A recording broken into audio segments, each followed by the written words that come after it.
esta entrevista del Telematutino 11, gente importante, a tratar temas importantes, nos acompaña el doctor Antoliano Peralta, consultor jurídico del Poder Ejecutivo y importante dirigente del Partido Revolucionario Moderno.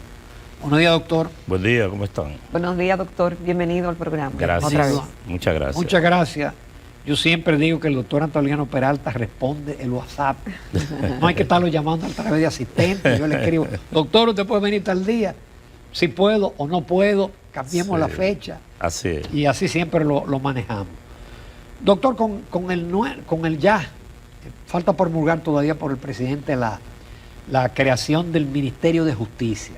Hemos escuchado opiniones, unas a favor, otros que señalan que lo que es más burocracia, más empleados, más...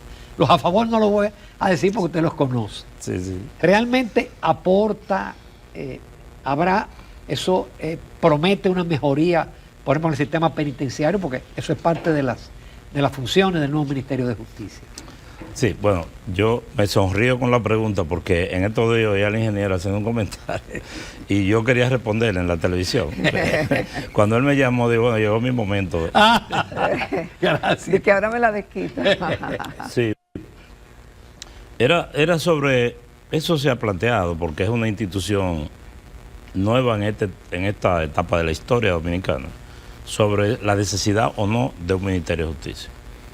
Quiero decir que el Ministerio de Justicia nació con la República. En la primera Constitución del 44 habían 4 ministerios y uno de ellos era el Ministerio de Justicia. Aclarar que con la evolución constitucional, los ministerios o la Secretaría de Estado desaparecieron de la Constitución. Y la Constitución entonces pasó a decir, a enviar esto como una potestad de la ley. Es decir, en vez de enumerar, en vez de la Constitución decir, habrán tantos ministerios, tal y tal y tal, la Constitución dice, habrán tantos ministerios como se han creado por la ley. O sea que ya no hay ningún ministerio que aparezca creado por la Constitución, ¿verdad? Ok, entonces, uno de esos, cuando estaban en la Constitución, era el Ministerio de Justicia, después fue suprimido hasta que finalmente en el triunvirato, digamos que en el 64, fue suprimido porque recordemos que el Consejo de Estado fue producto de una reforma constitucional que trajo un transitorio para darle al Consejo de Estado facultades legislativas y ejecutivas. Luego vino las elecciones de Juan Bosch y la Constitución del 63, y con el golpe de Estado que dio lugar al triunvirato, el triunvirato anuló la Constitución de Juan Bosch, volvió a la Constitución del Consejo de Estado, es decir, con potestades, con todas las potestades del Estado, y anuló una serie de leyes que en ese momento se consideraban progresistas, y una de ellas fue la de la Secretaría de Estado de Justicia, y distribuyó sus funciones entre la Procuraduría, a quien cargó más, y algunas de ellas a la Consultoría Jurídica. Dicho este preámbulo, voy entonces a tratar de responderle al ingeniero, no lo que me preguntó hoy, sino lo que dijo en el programa anterior. ¿Cuál es la necesidad del Ministerio de Justicia? El Ministerio de Justicia, que nosotros somos de los pocos países que no lo tenemos, tiene en la República Dominicana 5 grandes funciones. Una es regentear el sistema penitenciario, que ahora mismo está en manos del Ministerio Público, de manera indebida. Y el mismo Ministerio Público lo entiende y siempre lo ha aceptado. Porque yo decía aquí en este mismo SEC, cuando hablábamos de la reforma a la Constitución, que no era muy legítimo que el Ministerio Público, que era el que perseguía la prisión de las personas, fuera la misma institución que los resguardara. Hay quejas a veces, yo he escuchado abogados diciendo que el Ministerio Público no trajo al preso. Eso en los tribunales se oye. Pero fíjense que el Ministerio Público es una parte que va a acusar a ese preso. Es quien lo tiene preventivo, lo trae, porque la dirección de prisiones depende del Ministerio Público. ¿Lo trae o no lo trae? Y luego, cuando lo condenan definitivamente, lo guarda por el tiempo que sea. Eso no es lógico. Este proyecto de ley plantea la creación de la Dirección de Asuntos Penitenciarios, es decir, la Dirección de Prisiones, que se llama así ahora, como un órgano descentralizado que tiene autonomía funcional, administrativa, adscrito y supervisado por el Ministerio de Justicia. Ahora, si ese fuera el único objeto, diríamos, bueno, pero vamos a crear una dirección para, así mismo, descentralizada, y la escribimos hasta la Presidencia de la República, a la Secretaría de Estado, al Ministerio de la Presidencia. Pero resulta que la República Dominicana es signataria de una serie de acuerdos sobre derechos humanos que compromete al país, digamos que mundialmente, con este tema y además internamente. Entonces, el sistema de derechos humanos lo crea esta ley. ¿Quién debe dirigir el sistema de derechos humanos? ¿El Ministerio de Relaciones Exteriores? Pero eso no es parte de la naturaleza del Ministerio de Relaciones Exteriores. ¿Y sabe por qué el Ministerio de Relaciones Exteriores, supongo yo, maneja los derechos humanos? Bueno, porque dentro del complejo de los derechos humanos hay tratados internacionales, pero también hay tratados internacionales fitosanitarios y para la agricultura, para los temas de salud. Lo que quiere decir que el hecho de que se haya creado un compromiso internacional no necesariamente implica que esto, por su naturaleza, tenga que tenerlo bajo su regencia el Ministerio de Relaciones Exteriores. Entonces, el Ministerio de Justicia se le pasará por esta ley la administración del régimen de los derechos humanos del Estado, que no es poca cosa. Le he dicho dos. Lo otro es que hay una serie de órganos que se encargan de registros, que lo tiene el Ministerio Público. ¿Por qué el Ministerio Público tiene que registrar las ONG? ¿Y por qué el Ministerio Público tiene que registrar abogados y notarios, etcétera? Entonces, tiene que haber un órgano en el Estado que se encargue de eso. Ahora, yo decía que pudimos haber creado una dirección de asuntos penitenciarios con la misma característica que lo crea esta ley, pero esa misma dirección no puede encargarse de los derechos humanos y de este sistema de registro. Tiene que ser un órgano más complejo, que tenga el manejo de varios subsectores, porque una dirección, como la Dirección de Aduana, por ejemplo, maneja un sector del Estado, uno. La DGI es una dirección, maneja uno de los impuestos, pero no puede manejar impuestos, etcétera. Es decir, ahora no se queda ahí. Resulta que el Estado Dominicano, y esto quiero llamar la atención sobre este aspecto, el Estado Dominicano, como un ente activo y con personalidad jurídica, el Estado tiene personalidad jurídica, se ve envuelto constantemente en conflictos judiciales. Lo sabemos, ¿verdad? El Estado es demandado, el Estado demanda, incluso internacionalmente con el tema de los arbitrajes. ¿Quién maneja la representación del Estado ante la justicia? Bueno, hay una ley anciana que dice que hay que notificar al Estado en manos del procurador, claro, del procurador, porque antes era el ministro de Justicia. Le dieron esa atribución al procurador. ¿Por qué al procurador? ¿Por qué tiene la Procuraduría que ir al Tribunal Superior Administrativo a estar presente en una audiencia donde ponen en causa al Estado si no es un tema penal? ¿Logro explicarme? Sí, sí. Ahora, esa representación del Estado ahora está dividida. Por un lado está el Procurador General de la República y por otro lado está el Procurador General Administrativo, que es un funcionario que tiene permanencia en el Tribunal Administrativo para representar la administración pública. En la reforma constitucional del 24, este funcionario se llama abogado de la administración pública. Entonces, esta ley deja clara la representación del Estado. ¿Qué dice? El ministro de Justicia representará al Estado en justicia, salvo cuando se trate de asuntos penales o administrativos.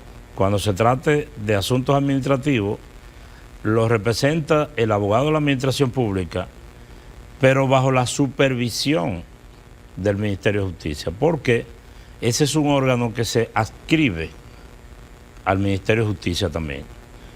Y como decía ahorita, el tema de los arbitrajes internacionales, ¿sabe quiénes lo manejan? Industria y Comercio. El Ministerio de Industria y Comercio representa en el extranjero, imagino que el ministro tendrá o algún viceministro que ir con frecuencia. Algunos lo maneja la consultoría y en esa calidad yo he tenido que ir incluso a defender el Estado Dominicano, por ejemplo, en un proceso en Washington. Y el ministro por otro lado. Entonces eso hay que organizarlo, hay que recogerlo. Y esto estaría bajo la dependencia del Ministerio de Justicia. Yo le pregunto a ustedes, ¿dónde ponemos todo eso? Que no sea un órgano con la complejidad de un ministerio. No sé si me ha ido bien con el ingeniero. Sí. Doctor, sin embargo, en momentos donde estamos hablando de que hay una situación económica difícil, donde pudiera decirse que se está gastando más de lo que se ingresa, donde en momentos en que se están funcionando ministerios, como en el caso del de Hacienda y el de Economía y Planificación, el de Educación Superior y el Ministerio de Educación, para hacerlo más eficiente y por razones económicas. Entonces, ¿cómo se le explicaría al país que para nuestra institucionalidad gubernativa se necesita un Ministerio de Justicia?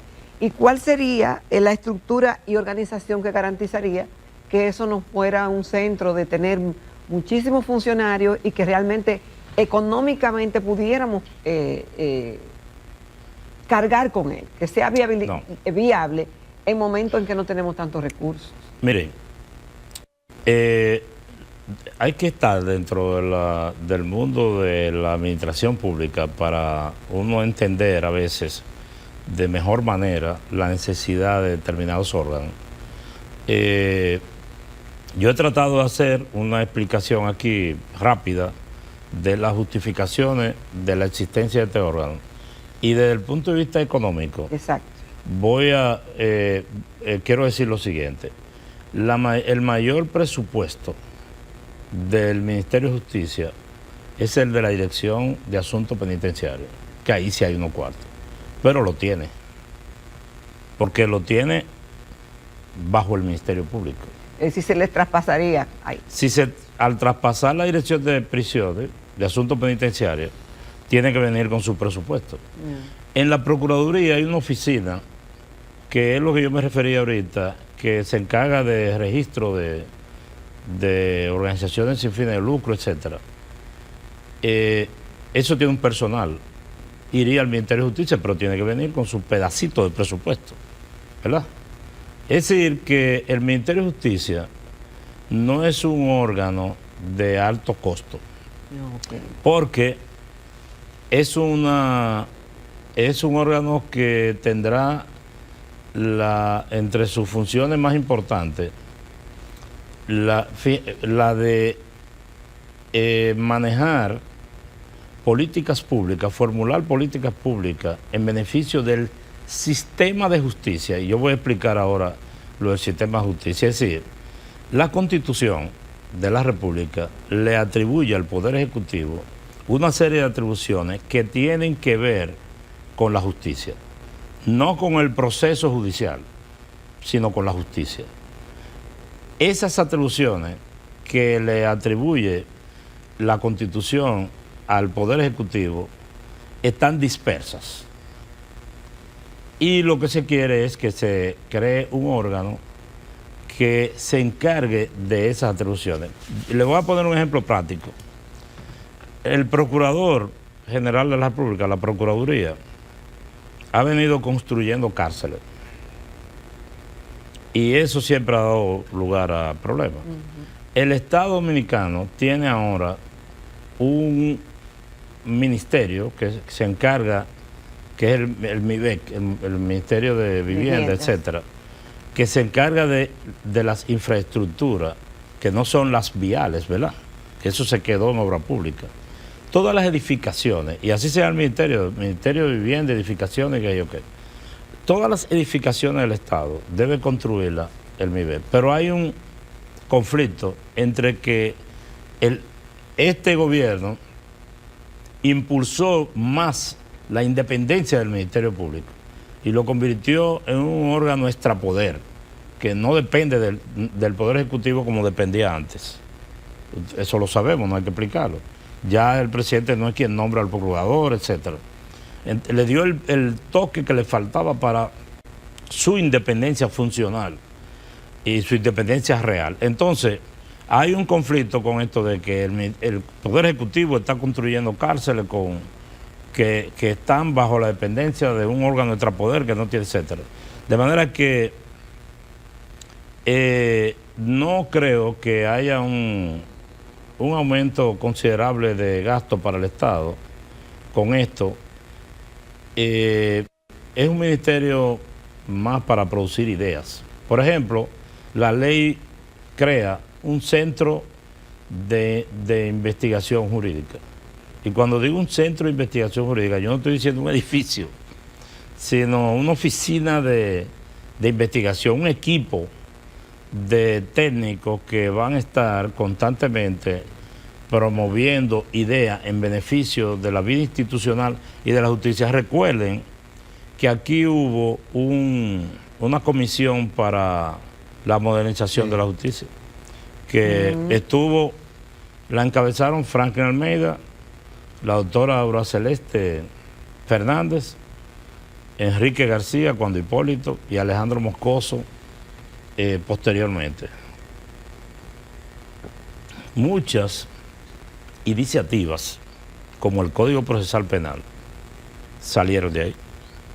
¿Y sabe lo que salió de ahí también, de esa comisión? Sobre todo, especialmente cuando estaba mi amigo Alejandro Moscoso en el gobierno del presidente Fernández. ¿Saben lo que salió? Un proyecto de ley para la creación del Ministerio de Justicia, que me fue facilitado a mí cuando nosotros comenzamos, por instrucción del presidente, a diseñar y que nosotros lo usamos como base. Y también usamos como referencia una propuesta del senador Félix Bautista. O sea, que en el litoral fernandista parece que la idea del Ministerio de Justicia hace tiempo que había aprendido. Nos vamos a una pausa, me convenció, doctor. Nos vamos a comerciar, nos quedan todavía varios temas con el consultor jurídico del Poder Ejecutivo. Continuamos en Telematutino 11. Esta mañana nos sentimos honrados con la participación del doctor Antoliano Peralta, quien es el consultor jurídico del Poder Ejecutivo.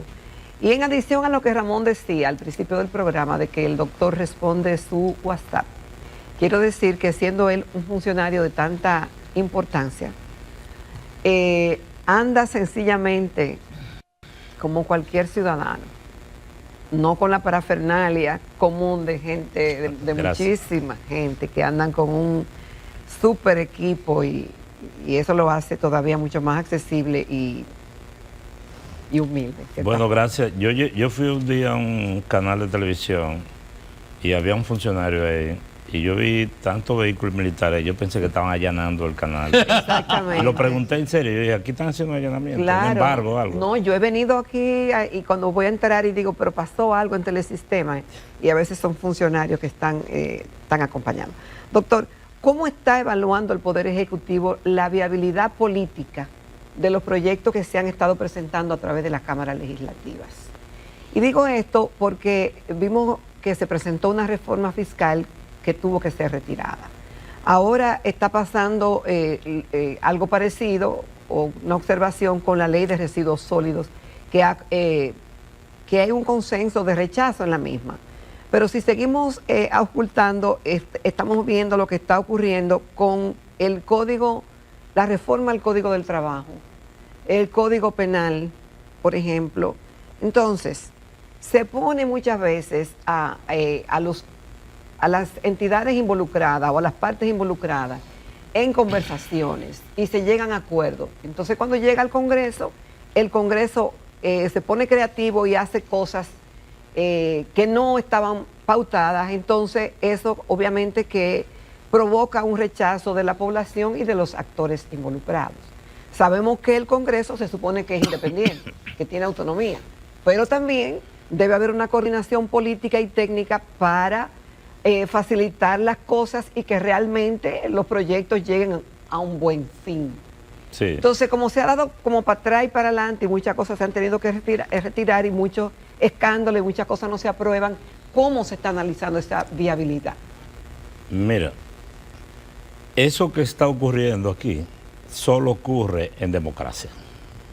Es decir, ustedes, bueno, no hablemos de la dictadura, porque la dictadura es la dictadura, pero en un gobierno autocrático como, por ejemplo, el gobierno del presidente Balaguer, donde todos los legisladores eran de un partido, el Congreso de manera uniforme respondía, nada de eso ocurría. Ahora sí hay un Congreso, y yo no digo que esto es una hazaña de Luis Abinader, no.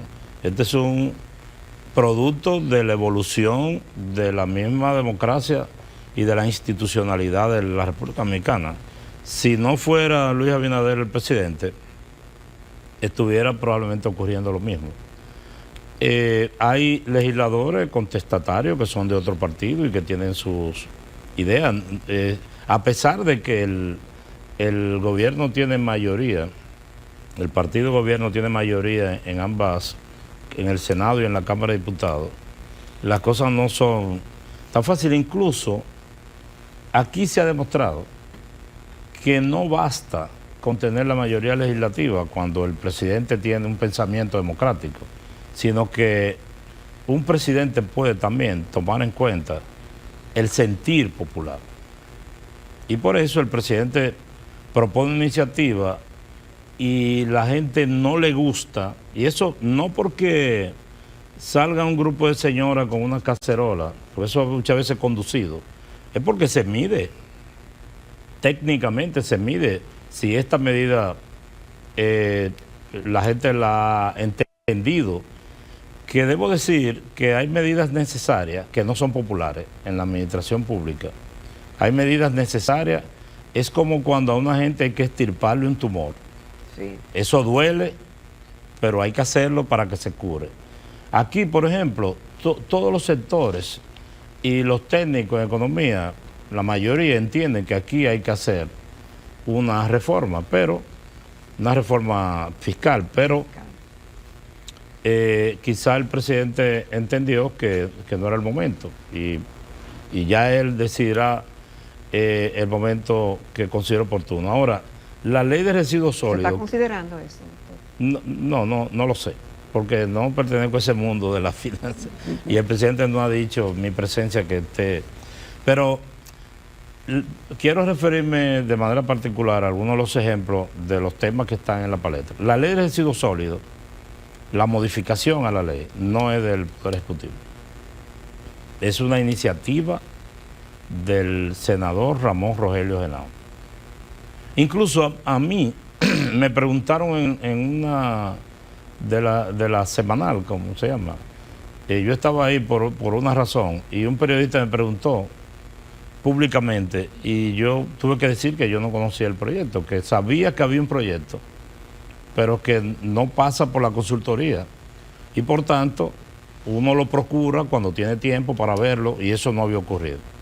El Código Penal, ya sabemos que es un proyecto ancestral, que han habido varias propuestas incluso. Yo le decía, al entrar aquí, me encontré con mi amiga Amelia de Chan, y hablamos del Código Penal, y yo le dije, mira, yo conozco uno, porque al inicio nos empeñamos y creamos una comisión en la consultoría y vimos el código, pero ya yo no sé cuál es, porque ya han ido cambiando. Sí. Tenemos que esperar ya que lo aprueben para estudiarlo. Porque perdón, el presidente había dicho que se iban a aprobar ambos códigos antes del 26, si no, él convocaría a una legislatura extraordinaria, y parece que ni siquiera en la extraordinaria van a salir. Bueno, hay que esperar a ver para el 5 de agosto. Y el Código Laboral sí es una iniciativa de esta administración y fue discutido por el ministro Luis Miguel de Camps con los sectores laborales y fue revisado en la consultoría. Y nosotros tenemos conocimientos generales del contenido del código, y puedo dar testimonio de que el tema de la cesantía no estaba dentro de los temas consensuados que se llevaron a la consultoría. Pero después el Congreso introdujo modificaciones, no necesariamente en la cesantía, sino en cuestiones que parece que afectaban al empresariado. Es posible, nadie debe pensar que un proyecto de ley que envíe el Ejecutivo se va a quedar como estaba. El Congreso tiene libertad de alterarlo, ¿no? Doctor, queda poco tiempo, pero recientemente salió una información de un conflicto que hay entre el Ayuntamiento de Punta Cana, Verón y el de Higüey. Y le hago la pregunta porque ustedes lo señalaron. Dice, se ha acusado al consultor jurídico del Poder Ejecutivo, Antonio Peralta Romero, de haber generado contradicción en su criterio respecto al conflicto entre el Ayuntamiento de Higüey y el Distrito Turístico Verón Punta Cana. Yo desconozco el caso. Tenemos 3 minutos. Sí. Ok. Hasta 5. Para ver si yo hago un ejercicio didáctico y explico esto. Mire, la ley de ordenamiento territorial establece en uno de sus artículos que este conflicto, trata de resolver este conflicto entre los distritos municipales y los municipios, que es un conflicto tradicional donde no estaba muy definido quién cobraba los arbitrios que se generaban en un distrito municipal. Esto trajo problemas principalmente en Verón por razones que conocemos, del desarrollo turístico, y todos los hoteles que iban a construir pagan un dinero. Entonces Higüey decía, ¿y lo mío para cuándo? Y ahí eso fue al Tribunal Constitucional, terminó en una solución práctica. Ellos dijeron, bueno, la mitad para ustedes y la mitad para nosotros. Eso pasó también en María Trinidad Sánchez. E incluso en menor grado en Miches, que tiene un distrito municipal que se llama El Cedro, que está frente a la zona donde se está desarrollando el turismo, y creo que tienen un acuerdo similar. Ahora, ¿qué trajo esta ley? La ley dice, los distritos municipales que tengan 15,000 habitantes o más y que tengan determinados parámetros, condiciones económicas, manejarán su propio planeamiento urbano y tendrán una oficina y cobran ellos. Los demás tendrán que seguir haciéndolo en el ayuntamiento del municipio. Eso dice la ley. Bien, pero la ley está promulgada, sin embargo el reglamento no existía. A mí me preguntan que si la ley está vigente. Me mandaron una comunicación de FEDODIN, que es la Federación de Distritos Municipales. ¿Está la ley vigente? Y yo dije, sí, la ley está vigente. Entonces me manda el MIBEP una consulta diciendo que cómo se va a resolver el tema ese tema del cobro por parte del... Y yo digo, cuando se emite el reglamento. Exacto. Porque ¿cuáles son los distritos municipales que cumplen? ¿Quién va a decir eso? Entonces, ese reglamento estaba en curso. Bueno, eso dio lugar a que salieran unos titulares que dice, el consultor jurídico dice que está vigente y por otro lado que... Entonces están parados muchísimas aprobaciones. Sí, claro, porque hay una lucha ahí de intereses que es normal. Ahora bien, ¿cuál es la solución? ¿Qué ocurrió? Como el reglamento estaba en curso, en principio, el Ministerio de Economía, que es como un órgano, el órgano regulador del ordenamiento territorial, había propuesto que el reglamento trajera la lista de los municipios certificado por la Oficina de Estadística, por la ONE. O sea, ¿cuáles son los distritos municipales que tienen 15.000 habitantes? Este. Cuando eso me llegó a mí, eran 22. Y me trajeron la lista. Fedodín dijo que eran 27. Alguien dijo que eran 26. Y yo dije, esto no puede ser. Entonces, yo le propuse al presidente y él lo aceptó, que el reglamento no enumerara los distritos municipales, sino que dijera que el Ministerio de Hacienda y Economía, porque ahora Economía está en Hacienda, en coordinación con la ONE, emitieran una resolución en cada caso diciendo cuáles eran los distritos municipales que calificaban. Es decir, que en vez de estar eso petrificado en un decreto de un reglamento, se dejara de manera flexible para que fuera el Ministerio Rector del ordenamiento territorial quien lo certificara y dijera quiénes eran y quiénes no eran. Y eso es lo que está ocurriendo ahora. Ya el reglamento está aprobado y emitido, y ya eso es un tema que ellos tienen que ir al Ministerio de Hacienda. Perfecto. Y como dicen los muchachos de ahora, nosotros nos quitamos. No, porque ¿Usted conoce ese término? Sí, nos quitamos. el titular le echaba la culpa a usted de una parálisis. De una serie de Claro, cosas. dependiendo, Sí. no sé si me queda un minuto. Sí. El doctor Pina Acevedo hacía una anécdota muy simpática que se aplica en este caso, que decía ahí que la hija de un juez le dijo, tú dices, y dicen que tú eres un juez muy honorable, pero yo digo que la gente pasa, porque vivían cerca del tribunal, pasa por ahí quejándose de ti. Y él le decía, pero por no es que tú lo oyes, por la parte de atrás de la ventana, dice que por ahí pasan los que perdieron. Muchísimas gracias, doctor. Nos vamos con la doctora Luz Rosa Estrella con su segmento de psicología dedicado a la familia.